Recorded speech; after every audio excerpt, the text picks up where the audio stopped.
আজকে আমার সকল দশম শ্রেণীর যারা 2027 মাধ্যমিক পরীক্ষা দিতে চলেছ সে সমস্ত ভাই বোনেদের জন্য ব্লিস ইংলিশ ব্লিস বইয়ের lesson 3 the passing away of বাপু নয়নতারা সেগালের লেখা গল্পটি আমি বাংলাতে তোমাদের বোঝাবো।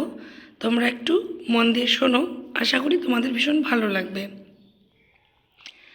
একটা কথা প্রথমেই বলি, তোমার দুর্দিনে যে তোমার সাথ দিয়েছে সেই মানুষটি যদি হঠাৎ মৃত্যু হয় তাহলে সেটা তোমার কাছে কেমন লাগবে, সেটা হচ্ছে সবচেয়ে বড় প্রশ্ন। আমাদের যেমন লাগবে, তো ভারতের দুর্দিনে, ভারতের খারাপ পরিস্থিতিতে সবসময় পাশে দাঁড়িয়েছেন গান্ধীজি। তো গান্ধীজির হঠাৎ মৃত্যুতে ভারতবাসীর মধ্যে যে বিরহ বেদনা, যে কাতর, তাদের যে কাতর আরতি, সেটাই নয়নতারা সেগাল আলোচ্য এই গল্পে বুঝিয়েছেন। কি বলছে গল্পতে আমরা যাই, গল্পটা দেখো। নয়নতারা সেগাল বলছেন, I was having tea at home. উনি তখন চা খাচ্ছিলেন। On the evening of 30th January 1948, 1948 সাল, দিনটি ছিল জানুয়ারির 30 তারিখ সন্ধেবেলা। উনি চা খাচ্ছিলেন বা চা খাওয়ার সময় হয়েছে তার, সেই সময় when I was called to Birla House by an urgent telephone, তখনই আমার টেলিফোনে ফোন বাজে, মানে ফোন আসে বিড়লা হাউস থেকে। Gandhiji had been shoot on his way to a prayer meeting. Gandhiji তার প্রেয়ার মিটিংয়ে গুলিবিদ্ধ হয়েছেন। আই ওয়াজ নাম উইথ শক। নয়নতারা সেগাল এই খবরটি পাওয়ার পরেই তার যেন আঘাতে শরীরটা অসাড় হয়ে যায়। As I got into the car, সঙ্গে সঙ্গেই কথাটি শোনার পরে সে গাড়ি নিয়ে বিড়লা হাউসের দিকে রওনা দেয়। At the Birla house, Gandhiji's relative and followers had gathered round his body. গান্ধীজির মৃতদেহকে ঘিরে বিড়লা হাউসে তার আত্মীয় পরিজন এবং তার অনুসরণে যারা ছিলেন ফলোয়ার্স, তার বন্ধু বান্ধব, তার আত্মীয় স্বজন, সবাই তাকে ঘিরে দাঁড়িয়েছিল। There was silence in the room as Gandhiji breathed his last. ঘরটি, বিড়লা হাউসের কক্ষটি যেন মনে হচ্ছে দেখে সে সময় যে গান্ধীজি শেষ নিঃশ্বাস নিচ্ছে। Words of Bapuji's death had spread through Delhi like a flame fanned by wind. তো আগুন যেমন হাওয়ার সাথে দ্রুত ছড়ায়, ঠিক তেমনি বাপুর মৃত্যুর খবর গোটা দিল্লি জুড়ে যেন ছেয়ে গেল, ছড়িয়ে পড়ল। Sad groups of men and women had collected around Birla house. সমস্ত যারা বিষণ্ণ পুরুষ মহিলার দল ছিল তারা বিড়লা হাউসে ভিড় জমাচ্ছিল।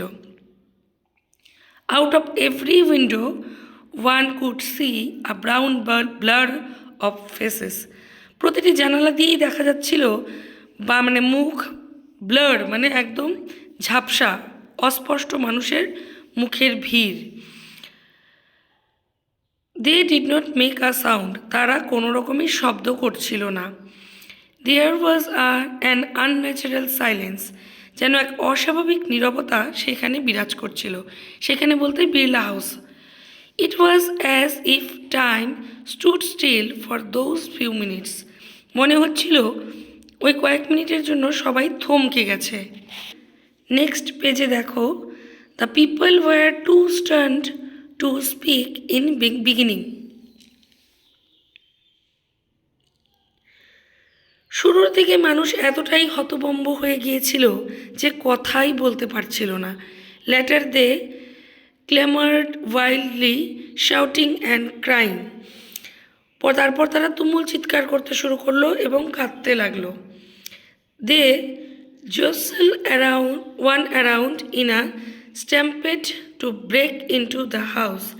তারা বাড়িটাতে ঢোকার জন্য হুড়োহুড়ি করে একে অপরের সাথে ঠেলাঠেলি করছিল।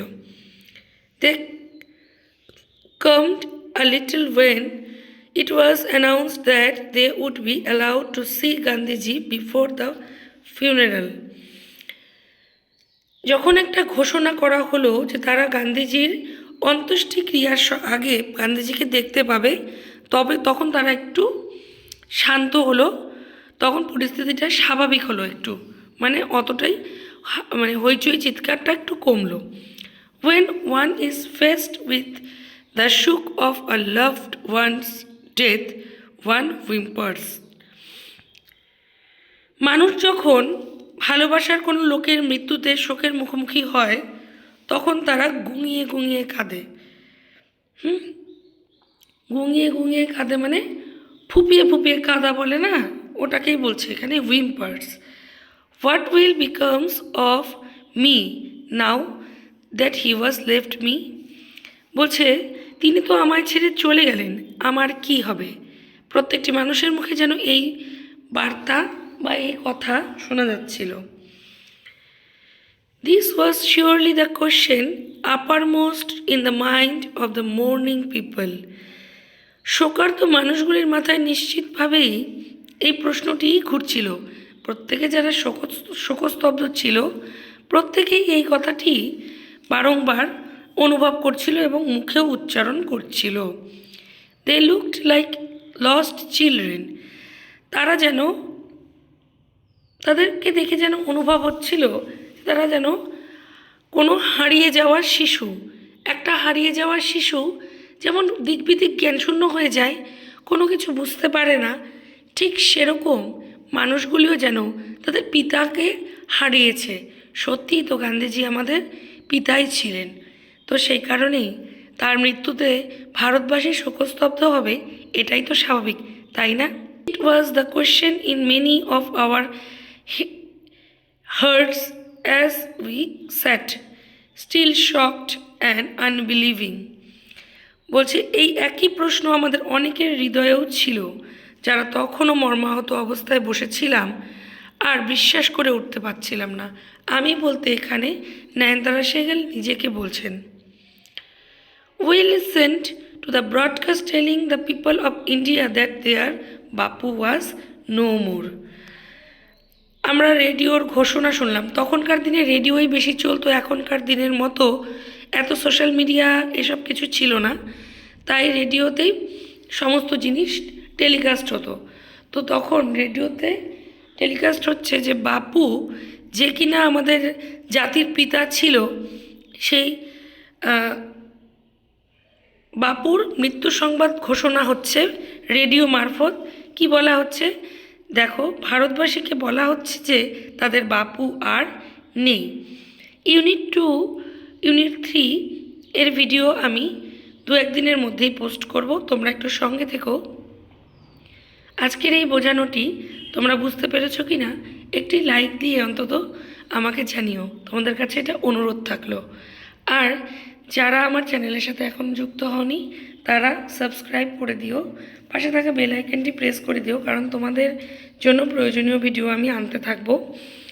আর যারা এখনও পর্যন্ত এর আগের চ্যাপ্টার ফাদার সেলফের গল্পটি দেখোনি তারা আমার এখানে ডেসক্রিপশন বক্সে তোমাদের লিংক দেওয়া আছে, তোমরা চাইলে দেখতে পারো। সবাই খুব ভালো থেকো, সুস্থ থেকো। আজকের মতো এখানেই টাটা।